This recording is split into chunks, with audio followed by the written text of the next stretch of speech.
Good morning, dear students and future colleagues. This is Professor Amr Nadim. I'm going to lecture you today on a topic that is complementing what you started yesterday with Professor Magdi Hassan. We shall explore together how the pregnant woman is subjected to certain physiologic changes to make her adapting to pregnancy. These changes, although physiologic in the sense that they do not have a pathologic sequel on the woman's health, are sometimes annoying and disturbing.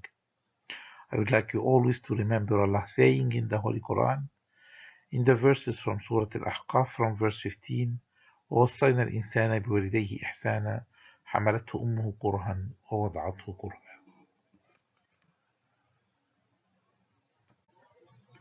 By the end of this lecture, you will be able to describe the maternal physiologic adjustment to pregnancy and be aware of how the fetus is controlling its existence and development. You will appreciate that pregnancy can be associated with changes that may be pathological in non-pregnant women and be able to reassure pregnant women about the necessity of these changes and the harmless nature of their occurrence. You will understand also the state of maternal tolerance and coexistence with the fetus, which is actually an allograft.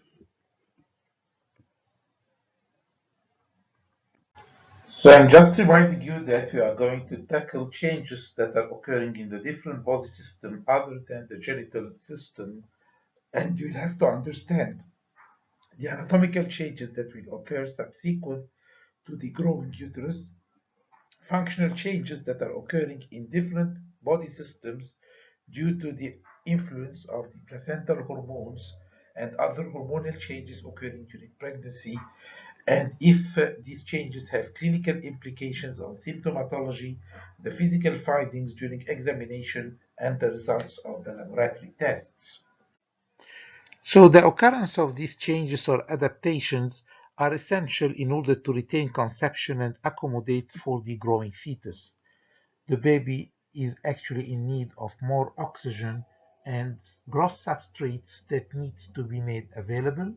Heat and waste product needs to be removed, and when the baby is full term and ready to live a separate life, the body will be ready to expel it to the outside. So while reviewing this lecture, always remember that changes that are occurring during pregnancy are not the result of a single factor or event. They're the culmination of biochemical interactions occurring between three distinct interacting systems: maternal, fetal, and placental. Or maybe it's better illustrated in this way: there needs to be always an emphasis on how they are going to interact together. One thing that you need to remember is that placenta is synthesizing a great deal of hormones that are already secreted by the mother endocrine glands. It's said that behind every healthy baby is a healthy placenta. The placenta creates this healthy environment for the fetus by producing a wide variety of hormones that shifts the control of many regulatory functions away from the mother to the fetus to ensure optimal control of the gestation. The cells which mediate this process are the trophoblasts, which are unique cells derived from the outer cell layer of the blastocysts, which mediate implantation and placentation. So the first hormone we're going to consider is actually the human chorionic gonadotropin, a glycoprotein secreted by the trophoblast, and is essentially the maestro that is coordinating the early hormonal changes occurring during pregnancy.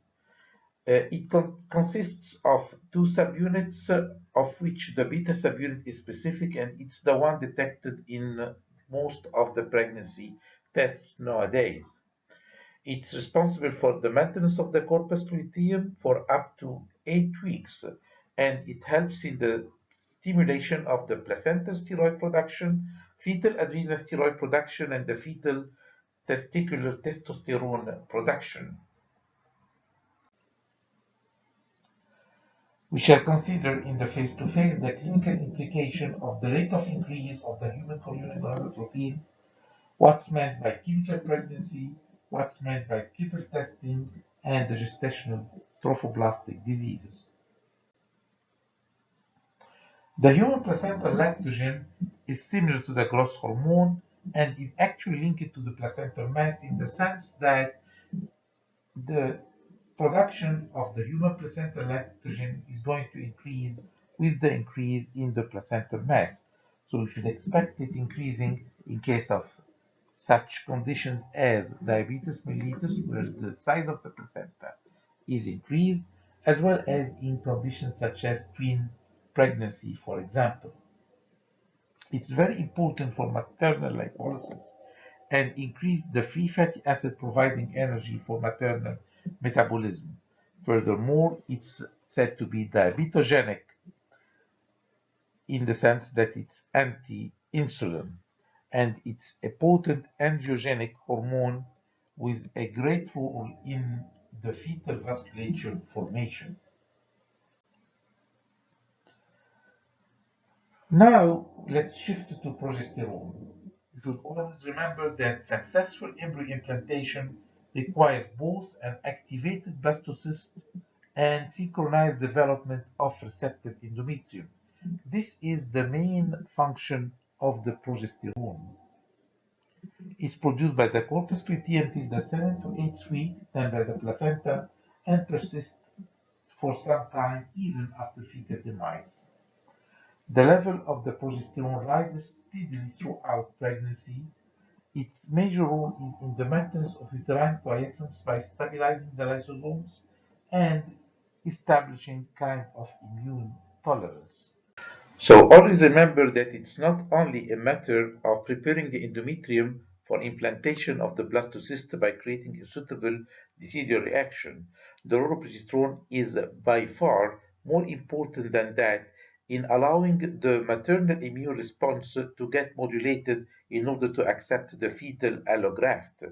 Indeed, the progesterone creates a kind of progesterone-induced blocking factors that will lead to the shift of the maternal immune response from the T helper 1 predominance to T helper 2 predominance.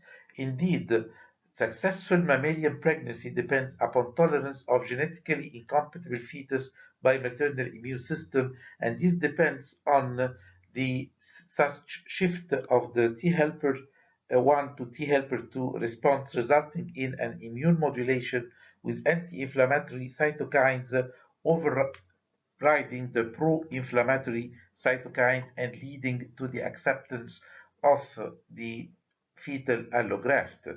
In addition to this immunological effect, progesterone increases the expression of tissue factor and plasminogen activator inhibition 1. During decidualization, it has been suggested that an increase in decidual tissue factor concentration is needed to secure rapid hemostasis during blastocyst implantation and placentation, as well as controlling postpartum hemorrhage later on. Therefore, a low progesterone concentration could contribute to less production of progesterone-induced blocking factor, less effective decidual hemostasis, which may lead to increased decidual bleeding and a subsequent spontaneous abortion or preterm delivery. So, as I previously told you, the corpus luteum under the effect of the human chorionic gonadotropin is the main source of progesterone till the 7th week of gestation. Then the placenta starts to take over as the main source of progesterone between the 7th and 9th weeks of gestation, a transition termed luteal placental shift. Indeed, ovariectomy before 8 weeks of gestation results in abortion, but has no effect on pregnancy if performed after the 9 weeks of gestation. Maternal plasma progesterone concentration rise during pregnancy from 40 nanogram per milliliter in the first trimester to 160 nanogram per milliliter in the third trimester. At term, the placenta produces approximately 250 milligram progesterone per day, of which 90% is secreted to the maternal circulation and only 10% into the fetal circulation. However, the fetal plasma progesterone concentration is sevenfold higher than the maternal one probably due to the differences in their volume distribution. I'd like you to pay attention to this slide, please. As I previously told you, a healthy pregnancy needs a healthy placenta which provides the necessary hormones for the maternal adaptation and maintenance of pregnancy. I'll focus here on progesterone and estrogens. The mother is providing the substrate cholesterol for the placenta to produce progesterone. There is no problem in that. The problem is in the production of estrogen because the placenta is lacking the 17 alpha hydroxylase.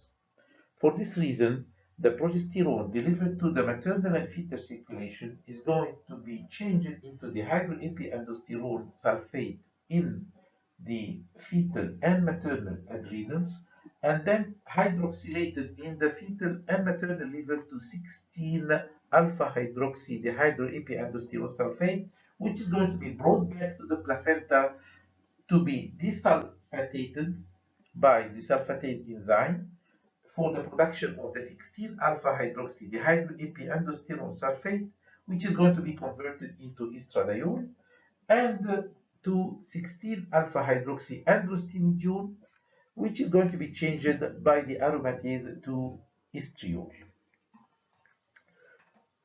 In this way, the placenta is finding its way for the synthesis of estrogen without having the necessary 17 alpha hydroxylase.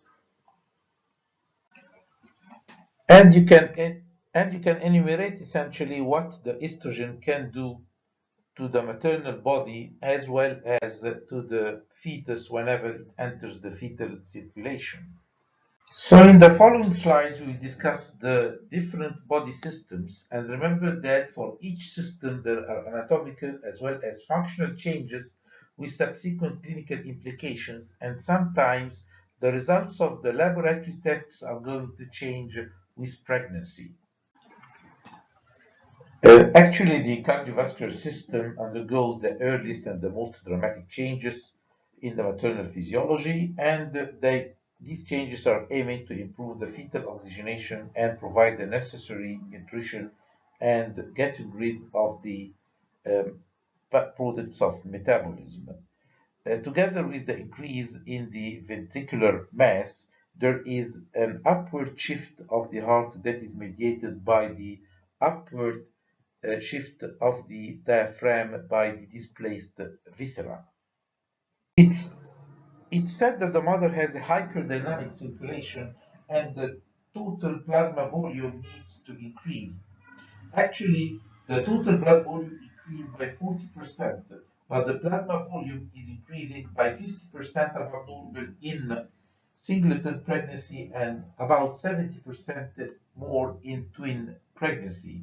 The red blood volume increases in the range of 20 to 35%. This is mediated by the increase of the fetal dehydroepiandrosterone production, which leads to the production of estrogen by the placenta, activation of the renin-angiotensin system, increased aldosterone production, and subsequent salt and water retention. Remember that the fetus is always in control of this hypervolemia. So the essential change that occur in the cardiovascular volume lead to increase in the cardiac output due to an increase in both stroke volume and heart rate.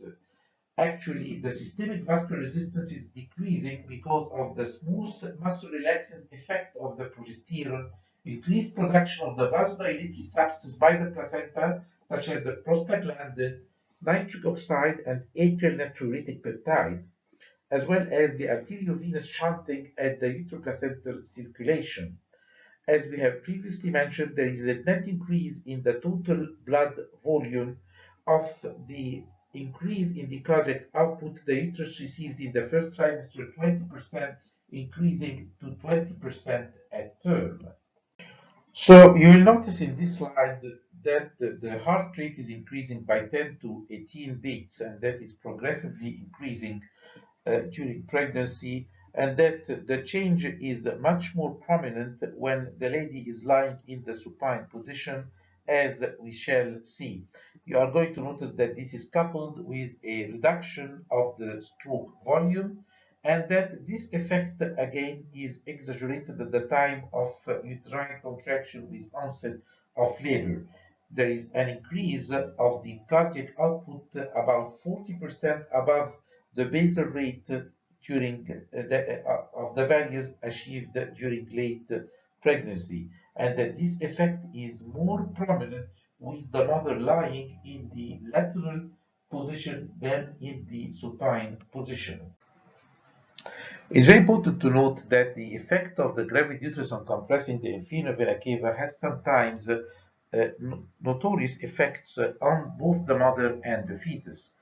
In 10% of women, the effect of lying supine leads to compression of the inferior vena cava and reduction in the venous return to the heart from the lower half of the body with subsequent drop in the cardiac output. This will be associated with such effects as dizziness, lightheadedness, and syncope. The most important thing is at the time of delivery, uh, with the occurrence of uterine contraction, the blood flow to the placenta is essentially compromised, and this might lead to attacks of fetal distress, hence the importance of letting the lady lie on her side rather than lying supine. So, as you see here, the aortocaval compression is maximum starting from the 33rd week. And since Pozero actually was the first to describe the way uh, blood flow to the placenta is compromised and leading to fetal distress at the time of delivery with the supine position. This effect has led to the term Posero effect. Indeed, the uterine artery is compressed and the intramyometrial vessels are compressed during uterine contraction, and the presenting part is exerting much more pressure, leading to much more compression with the lady in the supine position. Again, it's very important to let the lady either lying in the semi-sitting position or adopting a left lateral position rather than a supine position at the time. So here are some of the changes that are occurring during pregnancy. I am putting them in kind of a table for you to remember. It's essential to always remember that are some of the signs and symptoms that occur in the normal pregnancy are mimicking kind of heart disease. For example, the occurrence of peripheral edema, dilated neck veins, reduced exercise tolerance, and dyspnea. All these are mimicking heart diseases, and you need to know that behind this there are certain physiological changes, and that there is no harm for them to occur. While auscultating, you might hear an accessory gallop, a systolic ejection murmur, but remember always that the diastolic murmur should not be considered normal in any normal pregnancy. In the ECG, even there might be left axis deviation, evidence of left ventricular hypertrophy, and non-specific STT wave changes. So measuring the blood pressure is an essential component of every antenatal visit. It's very important to have a consistent position during which the blood pressure is measured, and it's better to measure the blood pressure while the mother is in a sitting position in order to avoid the effect of the aortocaval compression that is actually progressing with pregnancy, and as we said, that it might include a reduction in the cardiac output by up to 25% from 33 weeks onward. So we are coming to the end of the first part of this presentation. Be ready to embark on the second part in a while.